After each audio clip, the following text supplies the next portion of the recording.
यही सीखो। केवल श्री कृष्ण को माखन मिश्री दे करके दो डंडे लेकर के रास रचो हे, रास रचो हे, इससे श्री कृष्ण का कोई वास्ता नहीं है। ध्यान दे देना। रास शब्द का अर्थ होता है जीवात्मा और परमात्मा का मिलन। किसी नाच को रास नहीं कहते। पहले ठीक से पढ़ो, समझो, जानो धर्म के मर्म को। मर्म न जाने धर्म बखाने। बताओ, भागवत की कथाएं चलती, लोग गाना गवाते हैं, अरे द्वारपालो कन्हैया से कह दो, और दिखाता है एक बेचारा बूढ़ा आदमी सुदामा बन करके ऐसे आ रहा। द्वारपाल ने धक्का दे दिया। किस भागवत में लिखी है? तुम मनोरंजक बनाने के लिए चीजों को झूठ बोलोगे। श्री कृष्ण के दरबार में पूरी रात्रि में अबला, विधवा, बच्चे, जरूरतमंद, ये कोई भी आ जाएं तो सीधे श्री कृष्ण के कक्ष तक ले जाने की व्यवस्था थी, अगर श्री कृष्ण शयन में है तब भी। और सुदामा जैसे विप्र के आगमन पर वहां का द्वारपाल उनको धक्का देगा? ये किसने बताया? किस भागवत में है? कुछ भी करोगे, फिल्मों की तरह मसाला बनाने के लिए कुछ भी भर दोगे, किसी चीज से मतलब नहीं रखोगे।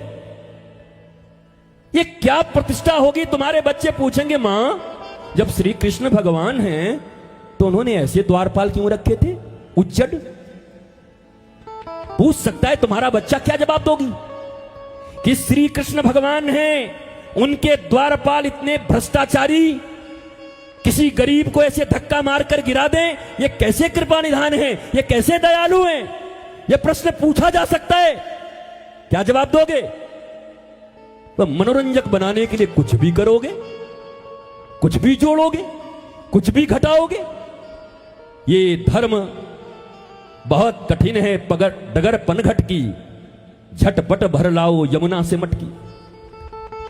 याद रखो, श्री कृष्ण के यहां सुदामा जी के जाने के बाद जैसे ही उन्होंने कहा, उनको तुरंत विश्राम कराया गया। पंखे लेकर लोग खड़े हो गए। दौड़ा हुआ गया एक व्यक्ति और सिर्फ श्री कृष्ण को बताया, और वहां से सुदामा को लेकर के चल पड़े थे बिना पूछे ही, कि मेरे पूछने से पहले तू जाकर के आने से पहले पूछ ले। और तब श्री कृष्ण भागते हुए आए, बिना अपने पीतांबरी को फेंककर सुदामा को गले लगाया, और जिस पर्यंक पर रुक्मिणी और वो बैठते थे, ऐसे सफेद पर्यंक पर बिठा करके न गुलाब जल से धोया, न इत्र से धोया। वो तो द्वारिकाधीश थे, उन्हें पास संपत्ति की कौन सी कमी थी? पर श्री कृष्ण बैठ गए नीचे, अपने मित्र को ऊपर बिठा दिया, गुरु भाई को, विप्र को, और अपने आंसुओं से अपने मित्र के पांव धो डाले। देख सुदामा की दीन दशा, करुणा करके करुणानिधि रोए। This is real Bhagavatam. इस भागवत का प्रचार करो, दम है तो। सत्य का प्रचार करो, सुनो भी सत्य, पढ़ाओ भी बच्चों को सत्य, बताओ भी बच्चों को सत्य। नहीं तो बहुत प्रश्न खड़े हो जाएंगे तुम्हारे आइडियल पर, राम पर, कृष्ण पर, जानकी पर, राधा रानी पर। आज गलियों में, मोहल्लों में कोई बच्चे बच्चियों के बीच में कोई ऐसा संबंध हुआ तो लोग क्या कहते हैं? फलानवा न रासलीला करत। दिस इज रासलीला। शर्म करो। इससे बड़ी शर्मिंदगी इस राष्ट्र के लिए कुछ नहीं हो सकता। तुम धार्मिक हो, तुमसे अच्छे तो नास्तिक लोग हैं। तुम धार्मिकता का चोला ओढ़ करके और भगवान श्री कृष्ण के और गोपियों के मिलन को, ग्वाल बाल के मिलन को, आत्मा और परमात्मा के मिलन के, जीव और शिव के मिलन को तुम लड़के और लड़कियों के मिलन की रास लीला कहते हो? ये तुम्हारी समझ है? ये तुम्हारी पढ़ाई है? ये तुमने कथाएं सुनाए? कहां है ये कथा रासलीला में? रसौ वै शाह, जो शरीर से ऊपर उठे, शरीर, इंद्रिया, मन, बुद्धि, चित्त, अहंकार, तब आत्मा। ये सप्तम द्वार पर आत्मा है। हम शरीर में जी रहे हैं।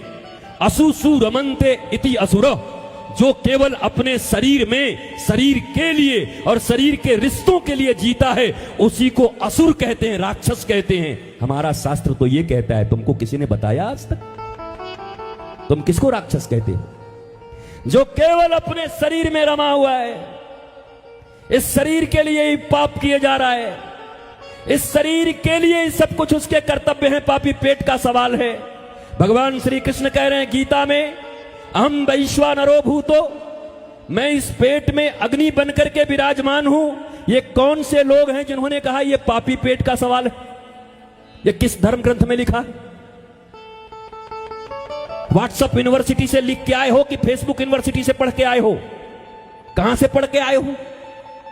चाचा मौसा मौसी काका काकी एक ग्रुप बना लिए हैं, स्वीट फैमिली। अब कुछ भी लिखे जा रहे हैं। गीता में श्री कृष्ण ने ऐसा कहा। आपने पढ़ा है गीता? याद है आपको गीता? धर्म क्षेत्र कुरुक्षेत्र, कुछ भी लिख दोगे गीता के नाम पर, कुछ भी लिख दोगे रामायण के नाम पर, कुछ भी फॉरवर्ड कर दोगे। खुद भी नहीं पढ़ता, फॉरवर्ड कर देता है। अरे खुद पढ़ तो लो, किसी गुरुजी से पूछ तो लो कि गुरुजी एक ऐसा आया है, क्या ऐसा धर्म में है? बोलेंगे 2 कौड़ी का है, बहुत झूठा है, हटा दे इसको, डिलीट कर दे। पर फॉरवर्ड कर रहे हैं, अपने आप को धार्मिक बता रहे हैं। स्वीट फैमिली में गीता में ऐसा कहा है। कौन सी गीता में कहा है? सीता और गीता में, हेमा मालिनी के फिल्म में? बताओ, हेमा मालिनी तो हमारे यहां की सांसद है मथुरा की। कौन से गीता में है बताओ? तो धर्म जानते नहीं, धर्म को कभी सुनने का प्रयत्न नहीं करते। कर्म कांडों में तुम्हारा बहुत मन लगता है, पर याद करो श्री कृष्ण को तुम बहुत मानते हो, पर गीता सुनने को राजी नहीं। ये तो ऐसी बात हो गई, मम्मा आई लव यू, पापा आई लव यू। अब मम्मी कहे बेटा 1 गिलास पानी देना, मम्मी छोटी से मंगवा लो ना, आई लव यू। बेटा थोड़ा मेरा दवाई ले आना, मम्मी उससे मंगवा लो ना, आई लव यू। बेटा सब्जी ले आया तो मम्मी मैं सब्जी नहीं लाऊंगा, अब किसी और से मंगवा लो, आई love you.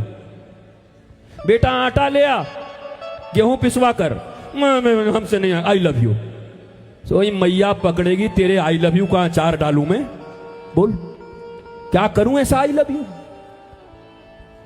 Love without loving activities towards the beloved is same as such am. वैसा प्रेम जिस प्रेम में प्रेम की क्रिया नहीं, वो प्रेम प्रेम नहीं, पाखंड मात्र है। अगर प्रेम करते हो तो प्रेम की क्रियाएं भी होनी चाहिए। अगर प्रेम है तो प्रेम का समर्पण भी होना चाहिए। आई love you, I love you, I love you. सुबह आई लव यू, दिन में आई लीव यू, और रात को आई किल यू। ये जिंदगी है व्हाट्सएप की, ये जिंदगी चल रही है। सुबह बोल आई लव यू, मुंह ऐसे चौड़ा हो गया।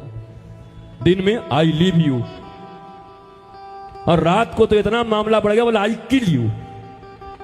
कई को लव है तुम्हारा, किस बात का लव है? ये दिल सूख गया, खत्म हो गया। व्हाट्सएप के लाल लाल दिल आ गए हैं। झूठा आदमी, फ्रॉड आदमी बैठ के सिनेमा देख रहा और भेजता है मैं तुम्हारे लिए रो रहा हूं, दिल भेज के।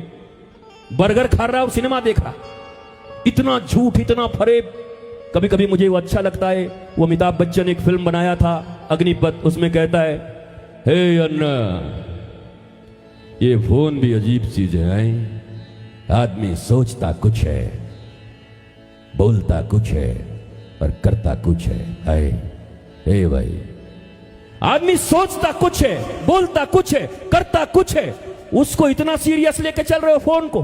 ये झूठे लोगों का कारोबार है। इस पर अपना जीवन मत निछावर करना, इसके ऊपर कभी बर्बाद मत होना, लौट नहीं पाओगे। सूटकेसों में तो लौटे कितनी बेटियां हमारी निकल गई और